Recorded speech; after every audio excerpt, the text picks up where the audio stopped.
What's going down? What's going down, everybody? It's your boy YTC. And normally, I wouldn't be tempted to do this type of video since, normally I record this off screen, like off the YouTube live premises. But here I am doing the final part of the Giants season recap on the season finale from 2022 to 2023 finale and my final thoughts and future wants for the team moving forward. This is the final part here, but here we go. So looking at the team, right, I want to bring up the point of how we looked. I'm going to sum up the first two parts in a nutshell. Basically, in a nutshell, the first two parts were practically just my thoughts before the season began and my thoughts on the season as it progressed. Now I'm going to give my final concluded opinions about the team around and about our season overall. It was just, from a perspective because I'm able to put myself in a perspective of how I felt about the team at a certain time. And I can't just say, off of what's happening right now. I try not to have a lot of recency bias when making these takes about certain parts of the team, how I felt. But now, as of now in 2023, as of, I think January the 31st. Yeah, the 31st of January on a Tuesday, obviously, 8 p.m. Eastern time at this time of recording, and this time of live streaming. From this standpoint, looking at the team, let me go ahead and switch the tab right here. But before I discuss the team, I'm going to give my final thoughts about what I thought about the season in a few words. Give me a sec. So, let me go ahead, get this team roster. I don't know if you guys can see that, but I'm going to go ahead and zoom in. Yeah. Okay. I'll get to use later, Shane Lemieux, but I'm going to save. All right, looking at the team around, I'm going to save for Daniel Jones and Saquon Barkley for the final part of the assessment before I start deciding to let people on the stream, so we can discuss. But here's my point now. But anyways, here we go. So my thoughts on the final part of the season, for a team that, came into the year, we had, I think, below -4 in salary cap. We also had, I think, about a good, I think we were below -4 in salary cap. We were also, got rid of Joe Judge. It was a time of rehealing, after two previous bad regimes with Shermer and him and McAdoo, 3 regimes, actually. It was a time for healing, but I didn't think we were going to heal this fast, now did I? I was in for a shocker this season. If you would have told me this back in April or May, I would have called you crazy and I would have said it was just nothing more than a dream just to be at this point just to be at this point of the season, with this rebuilding team from a 4-13 team a year ago running QB sneaks and now actually making the playoffs and getting out the first round, given it was a weak Vikings team, but still. Just for that, it's been 10 long years. I was 14 the last time the Giants 14. I was a 12 or 13, yeah, when the Giants last won their playoff victory. Actually 12, but yeah. I was actually 12 when we won. It was the Super Bowl. It was like a week before my birthday, before I turned 13. It was the week before the Super Bowl, yeah. We didn't get a playoff victory till 10 years ahead of time, It took me 10 long years after constant losing, 6 and 10 seasons, 5 and 11 seasons, anything below 6 wins practically, outside of 2016, the boat trip year and whatnot. But still, I hope we can really, move this team forward and not what we did back in 2016 because of the, you can't just buy $100 million, You can't just spend over $100 million and expect your 2016 team to be the long-term solution, obviously. You don't ever want to put yourself in that position, for sure. So there's that.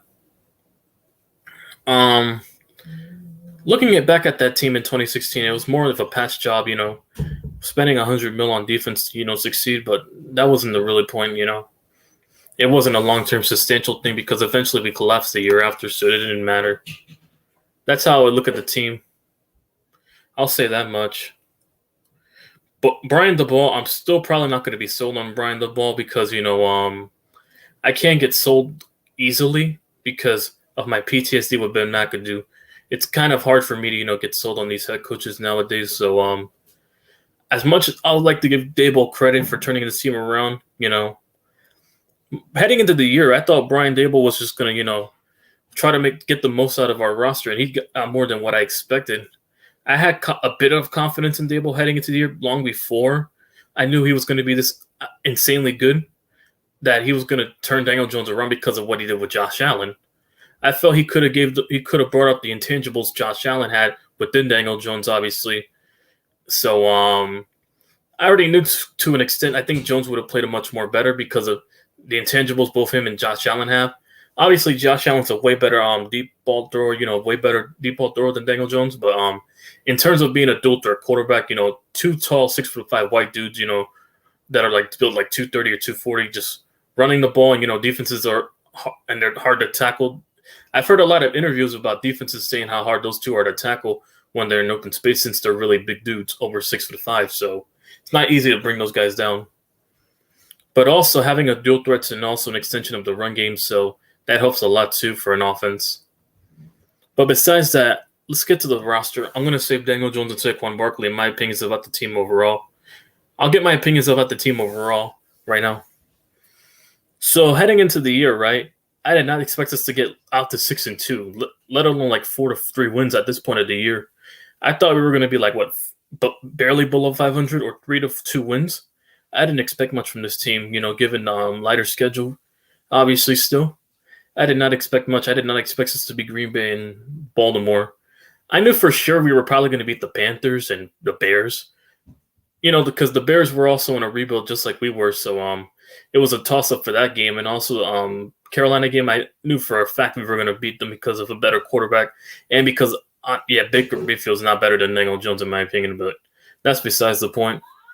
But overall, looking at the team around, I did not expect to get this far within the first 6 weeks. I knew after we beat the Ravens, that was my favorite win of the year outside of the Colts win, obviously, to clinch us the playoff spot. And obviously outside of the that was one of my favorite wins, obviously, outside of the Washington game on Sunday night and that one.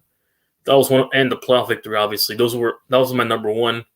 The Ravens game alone is what sold me that our defense can be this insanely good if we're able to stop the run, if we're able to get to the quarterback, and we're able to play better offense and play mistake free. Obviously, we were down 10 points to that team, against one of the top AFC contenders in the league right now, and still is if Lamar comes back for that team. But yeah, for sure that Ravens game is what sold me that we can beat anyone in the league.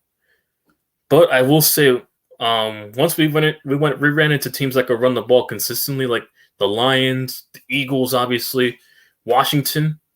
Then I knew for a fact, we were in trouble. Obviously, we overachieved more than what we did. But when we had to play teams that can run the ball down your throat consistently on a consistent basis, it showed one of the Giants' weaknesses this entire year. We couldn't stop the run when we needed to, obviously, and also because we didn't have any good personnel at linebacking. Obviously, they were just running the ball down our throats and having easy, manageable situations, which puts really your defense on edge and it makes it more harder for your pass rush to get those 3 and outs, especially with the short field they have to convert on. It makes it really hard for a pass rush to get to the quarterback. But yeah, for sure, looking at the team, we got to be able to stop the run moving forward. I expect a lot of linebacking address this offseason. As for offensive line, I'm going to be more lenient towards it. I'm going to get to the – hang on, let me get to the roster now before I go into a rabbit hole. I'll get to that point now, discussing the roster. I'm going to save Daniel Jones and Saquon Barkley for last. So we didn't see much of Tyrod Taylor, obviously. We're at the quarterbacks right now. So yeah, Tyrod, Diallo, Taylor, we didn't see much from him, obviously. He came in just because of the he came in mostly for that Bears game. I didn't see them for the majority of the year, but he did pretty well in preseason, obviously because he's a veteran. So I'll save Saquon for last, and Matt Breida. Matt Breida, I liked what he did for our run catching, his pass catching ability, and to be a good rotation back behind Saquon whenever we had to rotate him out to keep him fresh. He did pretty well, but my only concern is that Matt Breida consistently gets hurt, and I wouldn't be shocked if the team gets rid of him because of his injury problems. I mean, backs are easily replaceable in the league, obviously. I wouldn't be shocked if the Giants address the back situation in this offseason, especially if we don't give Saquon a long-term extension, definitely. I expect the backs to be addressed further. Brightwell, he was a decent returner for us, obviously, Gary Brightwell, and also a good change of back. I will say one thing about Brian Daboll is that for sure he knows how to get the best out of his running backs, because the majority of our running backs with less snaps got average 4 yards per carry, so it was really good to see we were able to run the ball, obviously. So that was a good thing for sure. As for the wide receiving position, that was one of our biggest Achilles heels as well. Whenever we had to play a top defense, we couldn't get any separation, and whenever Daniel Jones got them the ball, they ended up dropping it. It wasn't picks like with Evan Ingram this time, but majority of the time it was just them dropping the ball. So I was very frustrated with that entire demeanor with these receivers that we had. So looking at the team around, right? Kenny Golladay, he's going to obviously get cut after June 1st. I think the Giants are waiting till like then after, so that way they can max out. How much they would be saving with Kenny Golladay. So after June 1st, beforehand, I expect them to get cut at some point before the offseason, practice training camp, just so we can save a lot of money, obviously, and get a lot in return for the competition for Kenny Golladay. He's obviously gone after this year. We gave him multiple opportunities. He didn't stand up, when we had to, especially in that Houston game. I think that was his final opportunity there, and obviously he didn't show up, obviously, especially on that drop. That was, I think, the final straw for Kenny Golladay, especially when the fans were booing in attendance. But that's besides the point. Marcus Johnson, he's also probably going to be a practice squad guy, obviously. They're going to probably bring him back for that. Not much, really. I mean, outside of that one drop from Jacksonville, there's not really much for me to take away from Marcus Johnson. I mean, I have no strong opinions towards him. Obviously, he's probably a practice squad receiver next year anyway, so there's that. As for Isaiah Hodgins, man, that was a steal. I did not expect Isaiah Hodgins to be a real steal, much bigger. I mean, I saw him when he was in Buffalo, when I was doing the preseason Buffalo games on my channel. I was streaming the games. Obviously, there were these two receivers that stood out. It was Khalil Shakir and this dude, Isaiah Hodgins. He was on their preseason practice squad when I saw that Buffalo and Colts preseason game. I'm like, wait a minute, this guy's really nice. Maybe the Giants can go pick up one of these receivers because of our Buffalo connections with Joe Shane and Brian Daboll. Perhaps we should have brought one of those two receivers, and obviously we did in the middle of the season, and Isaiah Hodgins turned the pan out a lot, really a lot. And it's also one of my proving points why Daniel Jones can elevate a wide receiver, but I'll get down to that at the end. As for, Isaiah Hodgins, I think we found our number 2 receiver on the outside. Potentially, he's going to definitely be competing on the team next year. I expect him to re-resign Isaiah Hodgins for sure. Richie James, he was reliable on some certain downs, when he did make a few intermediate catches and whatnot, but the crosses were too droppy for him, and obviously he struggles with separation on initial contact. It's not really good playing these physical corners, and not being able to consistently stretch the field. But and also it doesn't help that in the return game, Richie James cost us versus Seattle with that punt return. I think he had like 4 fumbles throughout the year on the bobble snap on punt returns. He's not a good returner for us, obviously. He can run. I mean, he can't, hold on to the ball, obviously. He's no better than what the Niners have currently now with Ray McLeod, nor any better than what the Bears have with Velus Jones when they were fumbling these balls, to be honest. But that's besides the point. Richie James, he's probably going to get cut. I do expect the Giants to obviously address the wide receiving core position and to completely flip this team on a 180 when we get pieces back and when we get draft picks. I expect a lot of receivers to be taken. Going into tight ends, Daniel Bellinger, really. John Jay told me about this dude during the draft night from his boy Larry Krueger about Daniel Bellinger, that he was really underrated, a good run blocker, and he helps a lot with he can make a lot of receiving, but he's not a flashy receiver, obviously. He's no more for his run blocking ability and more of and being an extension of the run game. But I will say he's a really good blocking tight end for the majority of the time, and also when he does have to make the catch, Bellinger has come in clutch outside of that fumble in Minnesota. That was the only time I really got pissed off with Bellinger, and a few drops every now and then. But I mean, he's not as worse as Evan Ingram, obviously, when it came to drops. I mean, he didn't get targeted that often, but when he did, I think a good 70 to 30% of the times he either caught the ball or the ball juggled and he catches it, or in the other 30% he drops it. But I do have high hopes for Daniel Bellinger next year. So hopefully he can pan out. Or if we get some tight end competition, then for sure I'll be interested. Lawrence Cager was I think he was a really decent pickup. He's not nothing special or flashy, but I think he'll fit the team right. Nothing really much for me to take away. Obviously, with that touchdown, I will shout him out for that salsa dance he did versus Houston. That was really, that's what really got my attention with this guy. But still, hopefully he can, make the roster next year and he can, pan out. So we'll see. We need what we can at tight end or any wide receiving core position players at this point. I'll take what I can. Nick Vannett, not much to say. We signed him off the waivers in the middle of the season. I didn't see a full season of Nick Vannett, just make a fair assessment about the guy. But I'll move on. All right, offensive line. Jack Anderson. Man, I won't say much with Jack Anderson, outside of that viral clip of him getting cussed out by Brian Dable and whatnot. Ben Bredesen, I will say bring him back because he's really good on the run blocking. We should put him at left guard, I think, moving forward. Brett Bredesen, he did pretty well for his limited role. Wyatt Davis, he's a first. I don't know. We didn't give him enough playing time, but he's a former second-round pick from Iowa State. I don't know how he got cut from whatever team picked him up. I think Miami. I could be wrong, but still. John Feliciano, you got to get cut too. Same with Darius Slayton. Both of you. Those are the first two immediate cuts I want to make right off the bat. Him and Slayton both of them were costly with the drops and a lot of taunting and holding penalties and a lot of blown assignments in the middle. He's definitely not intimidating nobody in the middle. We got to get rid of Feliciano. We got to get rid of Slayton. We got to address the center position in the offseason as well. Hopefully we get that addressed. Or if we want to move Nick Gates to center, I'm really cool with that as well. Speaking of Nick Gates, we're on to him now. He did struggle a bit at times, but, for given what circumstances he played under, given that, after the year, he tore his calf. It was snapped into two against Washington last year, the year before here. Obviously, he came back from, he was very motivational. I'll give him that. He was definitely, a spark on the offensive line to play much better, given that gruesome injury he went through. I hope we keep him around. It's a really cool guy, from what I've seen on the sidelines too. He fits, the culture really well as a person as well. From a talent-wise, he definitely could be much better, but obviously, given what he went through, I have nothing but praise for Nick Gates.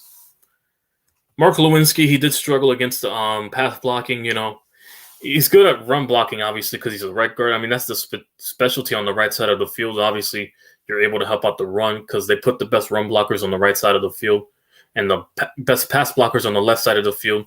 So there's nothing really much to take away, especially since most quarterbacks are right-handed in the league, but if it's left-handed, it's vice versa. But Mark Lewinsky, for sure, he has to work on his pass blocking. Could be a lot better, So for sure, I'll look forward to seeing. I think they're going to bring him back, obviously. So we'll see what he has to offer next year on their year two on their Dable's offense. So I won't make a full fair assessment about him, but that's all I really got to say. I have nothing really to go by with Mark Lewinsky. Matt Purr, I didn't see any playing time from him, so I can't make an assessment.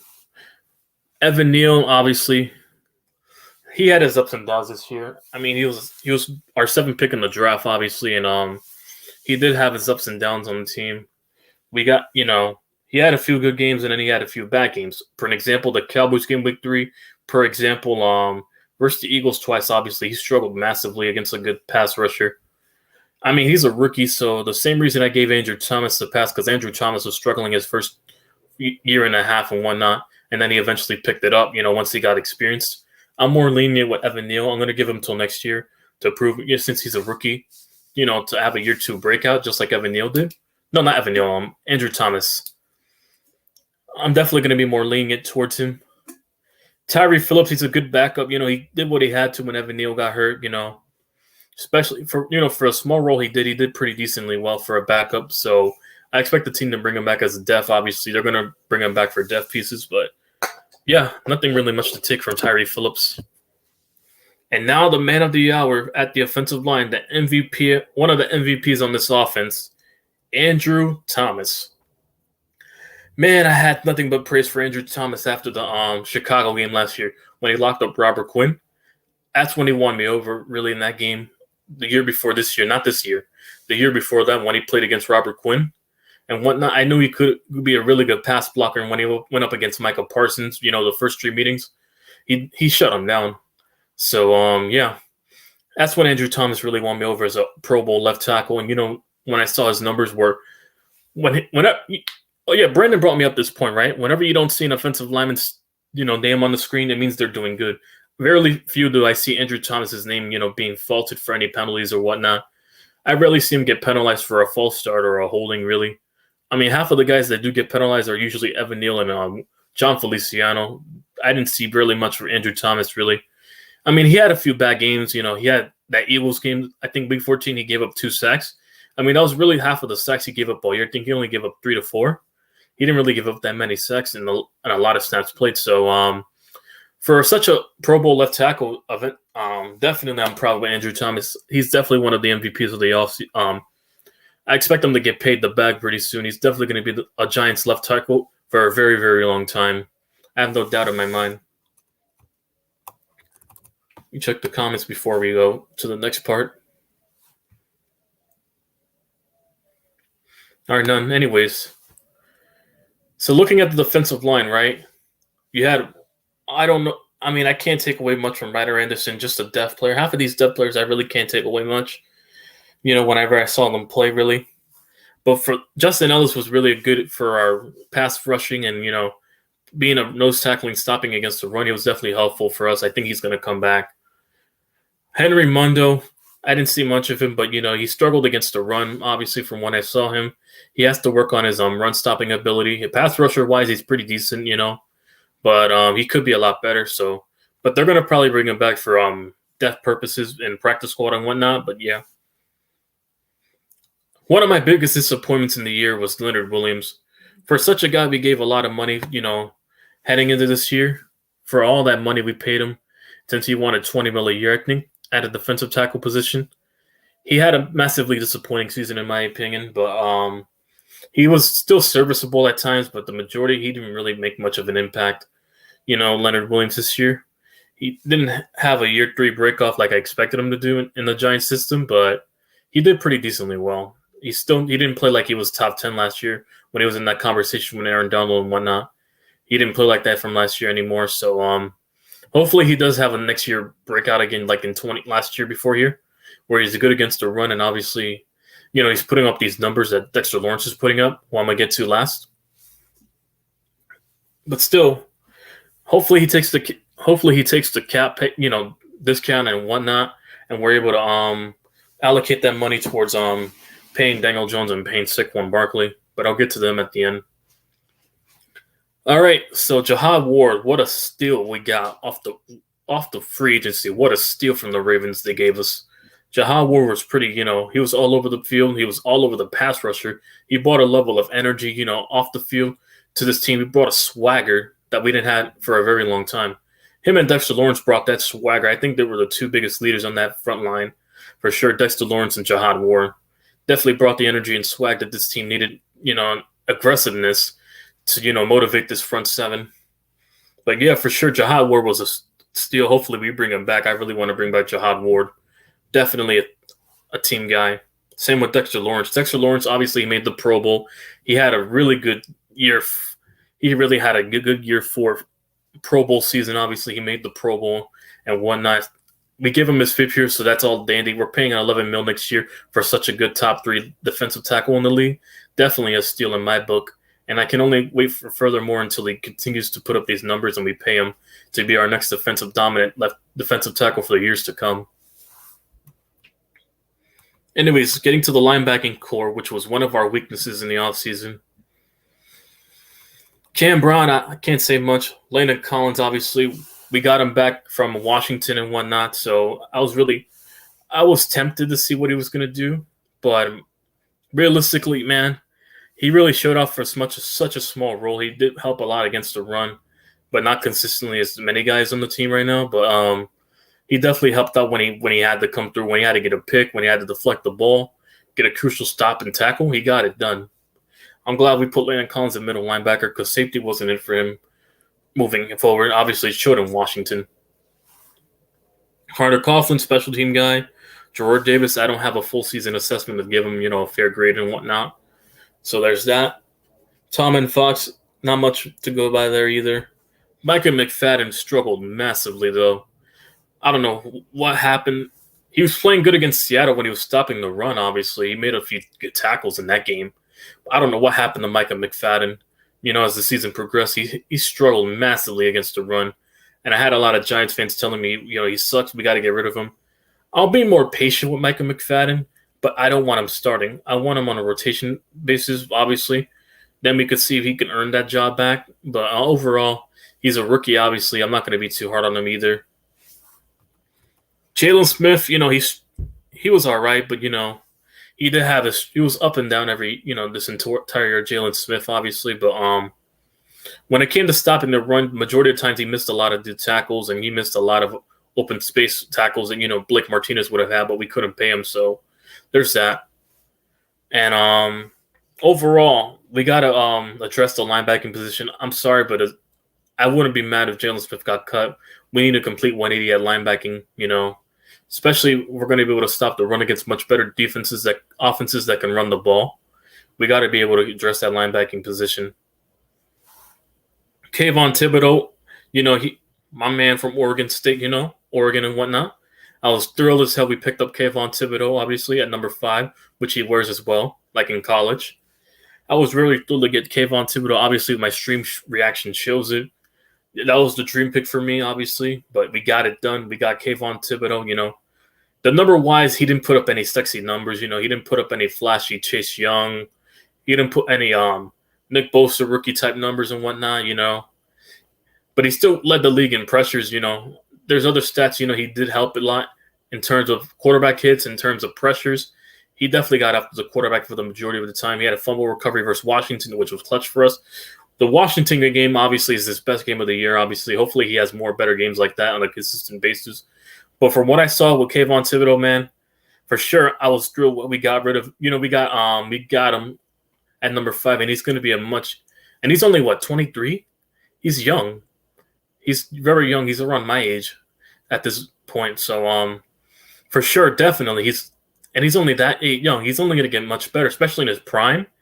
Moving forward, he's only going to get much more better. The numbers will increase in year 2 in this offense, this defense, once he, has a full off season for a second time in the row, where he's learning the defense the same way, especially if we keep Wink Martindale. But yeah, O'Shea Ximenez, he has to go, man. It's been 4 years we had O'Shea Ximenez. He hasn't really shown much. He really struggles against getting open separation on the outside and rushing the quarterback. We got to get rid of O'Shea. He doesn't done much. Azeez Ojulari, listen, man. I like what you do when you're on the field, same as I do with Sterling Shepard. Both of you guys are really good. When you're on the field, you definitely help out a lot with the pass rush. But my only problem with Azeez is that he's always hurt. I'm not going to move on from Azeez, obviously. I think because of the potential he can be once he's healthy. But he got to stay healthy. My only problem with Azeez is that he can't stay healthy. That's my only problem with Azeez. This motherfucker cannot stay healthy. But I hope he really stays healthy next year, because him staying healthy is vital for Kayvon Thibodeau to get open too, because whenever Azeez was hurt, Kayvon Thibodeau was consistently getting doubled by offensive linemen, or the whole O-line was playing ring around the rosy around this motherfucker. So, Azeez, you staying healthy, you too, the majority of this O-line staying healthy is key for Kayvon Thibodeau to get to the pass rusher, because he was getting held a lot by 2 defenders on him because, whenever he didn't play, and it was hard for our pass rusher to get to the quarterback because he was being held by 2 different offensive linemen, and he was consistently being held, and the rest missed a lot of calls on him. So, yeah, Azeez, if you stay healthy, then Kayvon's going to eat, or you're going to eat either way. One of you two are going to eat at that quarterback. You're going to force a lot of good plays on that defense. It's vital for you two to stay healthy, obviously, and, both of you be the lightning and thunder for this defense, for sure. You got to stay healthy, Azeez, because at this point, you're running on a short leash at this point with the way you're consistently getting hurt. He's definitely on a short leash moving forward.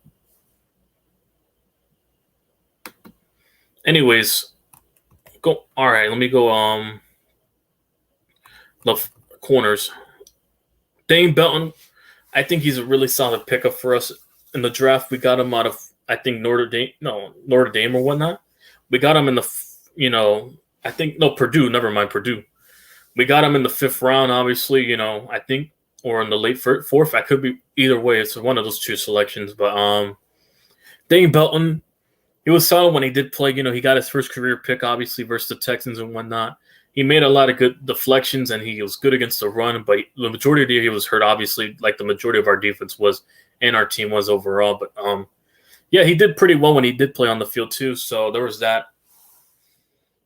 Now, one of my favorite seat players that I saw out the rookie class that really wowed me was Cordell Flott. Whenever they finally gave him playing time, for the regular start, he did really well. He had a lot of good pass deflections. He should have had 2 picks against Kirk Cousins, but he should have had 2 picks against him. But yeah, obviously, the ball rolled out and went on the ground. He should have had 2 career picks right there. But for sure, Cordell Flott was a lockdown corner. I think he could be a solid slot corner and outside corner. He can play both positions. I do hope the Giants address corner position, obviously. But the majority of the thing is that they just got to stay healthy.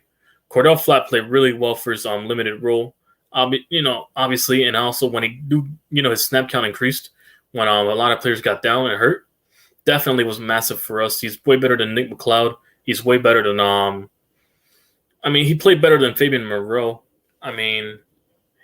Really, I think we found a number 2 corner or a slot guy. If we do want to pursue a corner, we can move him to the slot or, get a slot corner and we put them in the slot or vice versa.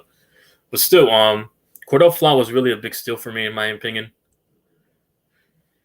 Anyways, Darnay Holmes, man, he had his ups and downs, For the first half of the year, he was pretty well. But then after, same with Fabian Moreau, both our corners started playing lackluster football, obviously. So that really irked me off about the team. But realistically, we got to address the corner position a lot. I do want to bring in some more people in, obviously, from waiver wires and whatnot, and undrafted free agents and whatnot, because we need help at corner position, especially if we're going to play a bit against the NFC East, because we're playing against Terry McLaurin, we're playing against Jahan Dotson and Curtis Samuel. They're panning out. It's just they don't have a quarterback, obviously, and their offensive scheme doesn't work over there. We're playing against the guys that are making it to the Super Bowl as of this recording, the Eagles with Devontae Smith, A.J. Brown, Dallas Goedert, and Quez Watkins, those weapons. And then we're playing the Cowboys, obviously. They're going to find someone at receiver, but we got to play CeeDee Lamb and Michael Gallup and whatever else they have. They're going to find someone eventually to fit that mold in the offseason for sure. But yeah, it's not going to be easy next year. The entire NFC overall is going to get much harder. As for the Adoree, he was consistently hurt a lot. Hopefully Adoree, I want Adoree around, but he's consistently too hurt. The majority of our corners got hurt the majority of the year, and obviously that's why our secondary couldn't cook, and that's why our numbers dwindled against playing good teams, like when we played against Eagles, obviously. But he got to stay healthy, Adoree. Really, he's really big help when he's on the field, but he doesn't stay healthy a lot. Tony Jefferson, I can't make a fair assessment. I didn't see you play a lot. Julian Love, he won me over in the secondary. He really won me over, obviously. He was one of the impressive players I saw that commanded, leadership on that defense. Same with Xavier McKinney. Both of them were leaders in that secondary, obviously. I hope we can bring him back on a cheaper deal. Same with Xavier McKinney when he has to get paid. Julian Love, I think we're going to resign on a team-friendly deal for sure. He was really good against pass defense for us and also good against the run. Nick McLeod, consistently this man got cooked. Hopefully he gets these gone. Nick McLeod's not really good, in my opinion. Same with Jason Pinnock. Probably special team guys, but they're not starter worthy. Xavier McKinney, definitely can't wait to see him back. He didn't play it in the middle of the season, obviously, because of the ATV accident about his hands, being broken and whatnot. But whenever he's on the field, Xavier McKinney may play left and right on the field for sure. Whether it was passing against the pass defense and whenever it was against the run defense, he was all over the field for sure. Jason Pinnock, probably a special teamer guy moving forward in practice squad, but not really much. Fab, he had a really good first half, but then he fell off. I don't know what happened to him, but for sure he got we're probably going to bring him back for training camp or to compete with someone else we draft, or we bring in free agency and he's going to contend for that number 2 or 3 spot. Look forward to seeing that. Rodarius Williams, I don't know why we didn't give him enough playing time, especially after the Cowboys game. So he was really locking up whoever was playing on Michael Gallup or whatnot. He was really locking him up, but that's besides the point. All right, looking at special teams, Graham Gano, only problem I had with him was that Washington game he missed. But overall, he's one of the best kickers in the NFC right now, obviously. He has to work on his consistency level, obviously, if he wants to put himself up there with these best kickers in the NFL. So we'll see that. Gillian was pretty decent for a punter, I'll say that much. Kreider, I can't say anything about long snappers. I really have nothing, really. After I go after the reserve list, I'm going to go to Saquon Barkley and Daniel Jones. I'll save those two for last. Darian Beavers, I had so much potential for you, what I thought he was going to be, but, he got hurt too. Same with Joshua Ezadu. DJ Davidson as well. He was a death piece, obviously for their team, but, he got hurt too. People were praising about Colin Johnson. I didn't see much from Colin Johnson in my opinion, but we'll see what these people are talking about once training camp starts next year. We'll see what he brings. Sterling Shepard, he played pretty well for a small role. Obviously, he's the long-time veteran on this team. But, he got hurt again, in the Cowboys game week 3. So it's hard to see him go down with another ACL tear. My thoughts on Sterling Shepard is I hope he comes back, but I doubt we're going to bring him back. And if he does bring him back, hopefully he's a wide receiving coach. I want him around the team. He's good for the culture, really. Sterling Shepard, he's a really good hype man from the clips I saw with him as well. So hopefully we bring him back next year for sure. I want to bring back Sterling Shepard. Wan'Dale Robinson, man. I think we found our next Tyler Lockett on the offense. Like I said, he's a midget Tyler Lockett in the slot. The way he catches, he's able to run the routes, and the way he's catching those chain-moving routes, first downs and whatnot, reminded me a lot of Tyler Lockett for sure. I think we have our next midget Lockett, obviously, since he's a 5'8 guy compared to Lockett at 5'11. I think we got our next Tyler Lockett. That's what I saw when I saw Wan'Dale play, making those catches. He had really good game versus Detroit. That's when he tore his ACL. He had 8 catches for 100 yards and also whatnot. But, yeah, hopefully he's part of the offense. He's a key part of the offense moving forward, and he's one of the fantasy guys you guys drafting your fantasy teams. Whenever you do consider Giants receivers, hopefully he's up there for sure. I got nothing really else to say about everyone else, really. Just hopefully they make the team better next year when they make the regular season squad and whatnot. So there's that. All right. The 2 players of the hour, Saquon Barkley and Daniel Jones. Give me about a minute to give me a drink so I can sip up, I'm going to go ahead and then after that, once I'm done discussing Daniel Jones and Saquon Barkley, I'm going to put the link for you guys to hop on. But what's up, Alex, and what's up, Boss Anno, as of this recording? I'll put the link in for anybody who wants to hop on once I'm done discussing those two. Anyways, give me a second.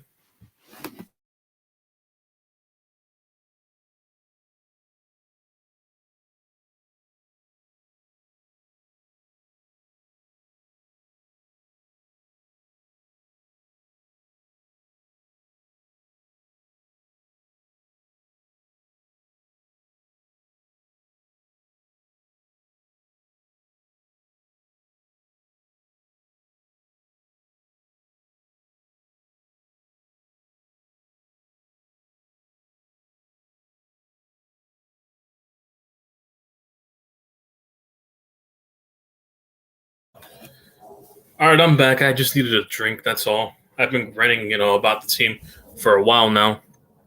But yeah, all right, let's get back to this thing. Anyways, so Saquon Barkley. I'm gonna go with Saquon first. Coming off a torn ACL, coming off a career-ending near torn ACL, coming off. I did not know, having a bad year beforehand. I didn't know if Saquon Barkley was going to be the same guy as he was back in 2018. 2018, he had his obviously breakout year in his rookie year. 2019, he had a down year, obviously because of injuries. Even though he still had a 1K, rushing and whatnot, but he had a down year that year. But overall, Saquon, he really impressed me a lot. He's definitely was, a much better back than he was in his rookie year, in my opinion. Playing a full healthy season. he definitely contributed a lot to this offense. You know, he was one half of the offense for sure with Saquon Barkley. So he was top 5 in rushing, obviously. You know, Saquon did, energize me a lot, in a lot of play-by-plays. He was definitely, the heart of this offense for sure. Definitely the heart of this entire offense, in my opinion. Hopefully we bring him back whenever we can tag him or extend him to a team-friendly deal or whatnot. Hopefully he can come back, but that's besides the point. Hopefully we can bring him back. I really would like to bring Saquon back, but I understand it's a business if we don't bring him back because, running backs are an expendable position, and we can go run by committee if we want to. So there's that. That's my opinion for Saquon Barkley. And now to the final guy, the man of the hour, Daniel Stephen Jones III. Heading into the year, I still had some faith in Daniel Jones because of the Saints game. I had a lot of faith for this kid, I probably have a lot of faith for him than most people nowadays. Even given, people that still weren't sold on him after this year. But Daniel Jones, man, he wowed me. He shocked me, especially in that game versus the Packers versus the fucking Rodgers and Lamar. He shocked me. I did not expect him to come back from such 2 deficits. We were down like 7. I think we were down 2 possessions, and he came back and drove down the field and won us the game when he had to. He delivered. He wowed me. That's what really won me over. That once we get weapons around, he was doing with no weapons around, nothing around him. He was having comebacks against one of the 2 top quarterbacks in the league, in Lamar and Aaron Rodgers, for sure. One in overseas and one down at home, down 10 points with no receivers. Well, for sure. Give me a sec. Anyways, he wowed me. A lot of people are still not sold on Daniel Jones. That I apparently know, but overall, I hope he's the quarterback for our team moving forward. Not because of a number base, because a lot of people. Here's the thing about some people who hate on Daniel Jones and don't like him. Whenever they bring up his 15 touchdowns, obviously, and his whatnot, they do one of the 2 things. They forget to include the other 7 rushing and his other rushing. They also forget to include, the circumstances of the team around, because my assessment for a quarterback, right, is when I look into the numbers, but I look into the context of the team around of that year, given a certain quarterback. I don't look into, I don't just go see the numbers and, be like, oh, he must not be this good. He must not be this bad if he's putting up these numbers, or he must be this good and whatnot. I don't make a full foregone conclusion about a quarterback, but it goes to judging stats. It's one thing to bring up stats, but to give context to the stats, then maybe I would expect their criticism about my quarterback, and maybe I would respect it. But when people bash this kid, they only bring up the stats as a foregone conclusion and not the context within the stats, along with the stats itself. If you're gonna go after my quarterback, you gotta have a lot context to your argument. A lot of these guys that hate on him don't bring a lot of context to the argument. That's just why I dismiss him a lot. I really don't take him any seriously. But that's just my standpoint for Daniel Jones, really. Well, a lot of guys who argue with me about Daniel Jones, they don't bring into a lot of context for sure. I know that for sure. But anyways, back to Daniel Jones. Before I end this, I'm going to start putting the link. I'll stay on for an extra 30 minutes then after, maybe or not, depending on my computer, which I probably doubt I'm going to stay on that long. But for sure, my thing with DJ is that obviously the numbers didn't look sexy. People are still not going to be sold over, especially with your contract situation, Danny. They're not going to be sold over, but hopefully you take the minimum, because people don't think you're not even worth 30 mil. But when you go to look at the quarterbacks that are getting paid in the same market that he's asking for, let me go ahead and pull up the QB cap class right here for free agency. Hang on. Let me pull up the cap space,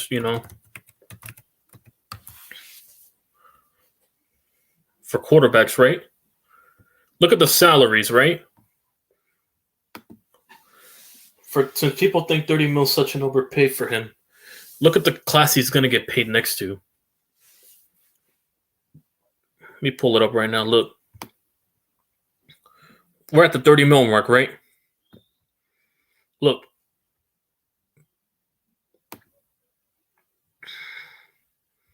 Look at the cap hits for...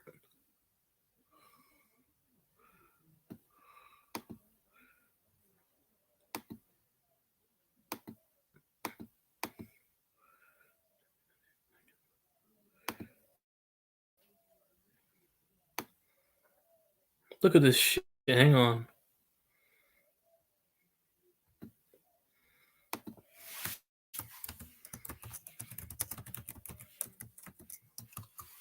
Look at the salaries he's getting paid next to. Give me a second. Overthecap.com. Here's the thing. Look. Here are the quarterback contracts, right? I want to bring up in context. I don't know if you can see it. Hang on. Around this mark. Hang on. Let me zoom in before I show you my screen. Let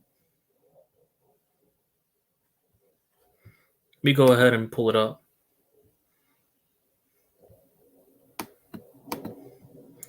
And I might make a separate video about Daniel Jones and Saquon Barkley and my opinions about the Caps, but I'm going to give you a context of what I think currently now. Look at this. Look at the cap. We're on this. Look, overthecap.com when we're looking at contracts, right? Obviously, you see Rodgers. He's the most paid average quarterback end of the year next to Russell Wilson. Kyler Murray's getting paid $46 million.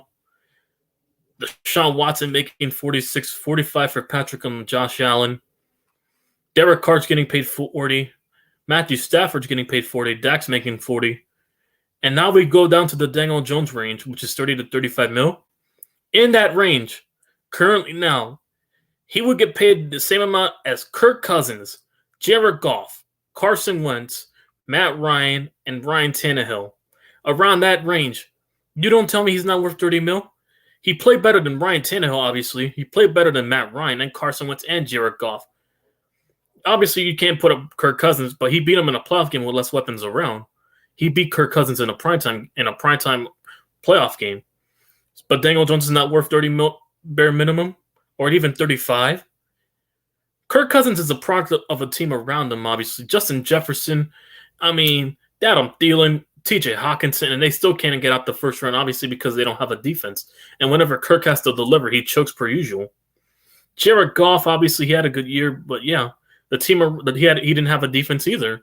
And obviously, they had one of the best offenses in the league with Jared Goff, obviously, just they couldn't stop playing good defense on a consistent basis. Carson Wentz, he's way ahead, better than Carson Wentz right now at this point of his career.